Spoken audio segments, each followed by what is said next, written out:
Corona ও ডেঙ্গুর খবর জানাতে চট্টগ্রাম থেকে যুক্ত হচ্ছেন সহকর্মী আকরাম হোসাইন। আকরাম, চট্টগ্রামের পরিস্থিতি কি দেখছেন, বিস্তারিত জানাবেন। বান্ডেল থাকলে প্রতি সেনমানিতে টাকা বাঁচবে। বিকাশ সেনমানি বান্ডেল কিনে জিতুন প্রতি লেনদেনে। ধন্যবাদ তানিয়া। আমরা যদি আপনার মাধ্যমে দর্শকদের জানাতে চাই, সেটা হচ্ছে মাঝখানে প্রায় 1 থেকে 1.5 বছর পর বাংলাদেশে পুনরায় আবার করোনা ভাইরাস সংক্রমণের যেই হার বৃদ্ধি পেয়েছে, একই সাথে তার সাথে সাথে কিন্তু চট্টগ্রামেও করোনা এবং ডেঙ্গু দুটি বাড়তে শুরু করেছে। তার সেই বিষয়ে আমরা চট্টগ্রামের সিভিল সার্জনের সাথে কথা বলেছি। চট্টগ্রামের সিভিল সার্জন আমাদেরকে যেটি জানিয়েছেন, করোনা ভাইরাসের প্রকোপ বৃদ্ধি পেলেও এখনো পর্যন্ত তেমন বেশি সিরিয়াস হয়নি।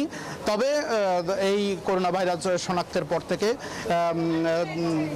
পরিস্থিতি মোকাবেলার জন্য সিভিল সার্জন কার্যালয়ের পক্ষ থেকে সমস্ত পদক্ষেপ নেওয়া হয়েছে, সমস্ত প্রস্তুতি নেওয়া হয়েছে। ইতিমধ্যেই জেলা, উপজেলা এবং মহানগরীর বিভিন্ন হাসপাতালগুলো, সরকারি বেসরকারি হাসপাতালে প্রয়োজনীয় দিক নির্দেশনা দিয়ে দেওয়া হয়েছে বলে জানিয়েছেন। আমরা বেসরকারি হাসপাতালের চিকিৎসকদের সাথে কথা বলেছি, তারাও বলেছেন এই করোনা ভাইরাসের যেই প্রাদুর্ভাব আসতেছে সেটি মোকাবেলার জন্য বেসরকারি হাসপাতাল ক্লিনিক মালিক সমিতির পক্ষ থেকে প্রস্তুতি নেওয়া হয়েছে। একই সাথে তারা বলছেন, গতবার যেভাবে সমন্বিতভাবে সরকারি বেসরকারি হাসপাতালের সমন্বিতভাবে যেভাবে করোনা পরিস্থিতি মোকাবেলা করা হয়েছিল, ঠিক একইভাবে এবারও করোনা পরিস্থিতি মোকাবেলা করা হবে বলে তারা আমাদেরকে জানিয়েছেন।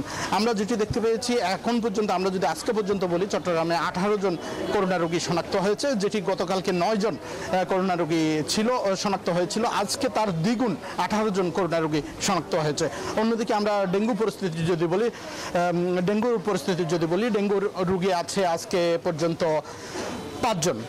এখন পর্যন্ত আসলে চট্টগ্রামের যেভাবে জনসচেতনতা সৃষ্টি হওয়ার কথা ছিল, সেই রকম জনসচেতনতা সৃষ্টি হয়নি।